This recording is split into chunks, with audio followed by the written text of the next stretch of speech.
Hi, thanks for watching.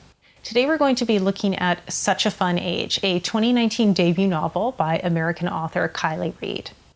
Now, this is a beautifully written, at times funny, but ultimately thought-provoking novel about racism, both the covert and overt types of racism.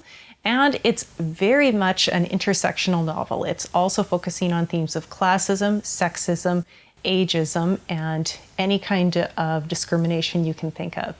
The novel opens in 2016 Philadelphia, introducing us to Amira, who is a Black woman and who works as a babysitter. At 11 p.m. one night, Amira gets a call from a woman she refers to throughout as Mrs. Chamberlain, her employer. And Mrs. Chamberlain's dealing with a family emergency at home, and she's asking Amira to come and take her 3-year-old daughter, Briar, to a grocery store just to keep her out of the house and occupied for a few minutes.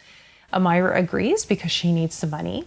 But while she's at this grocery store in an upscale white neighborhood, a security guard detains her and 3-year-old Briar because the security guard doesn't feel that Amira could possibly be a babysitter that's charged with the responsibility of this little white girl. Now, the action from this one incident forms the rest of the novel, and it's tough to talk about without giving away too much of the plot detail. But while this is a novel that's about racism in all its forms, it's the covert racism that really gives you those aha moments, especially if you're a white reader of privilege, as I am.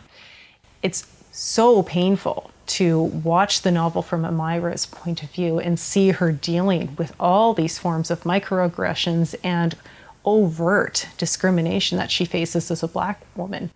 It's also very painful to watch Mrs. Chamberlain, her employer, and I'm referring to her that way because that's how Briar does, try so hard to prove to Amira that she's not in fact racist when her action is completely opposite of what she's trying not to be. Ultimately, what I took from this book was that you can have good intentions, but what ultimately matters are good actions and a willingness to be aware and learn and let other people speak for themselves.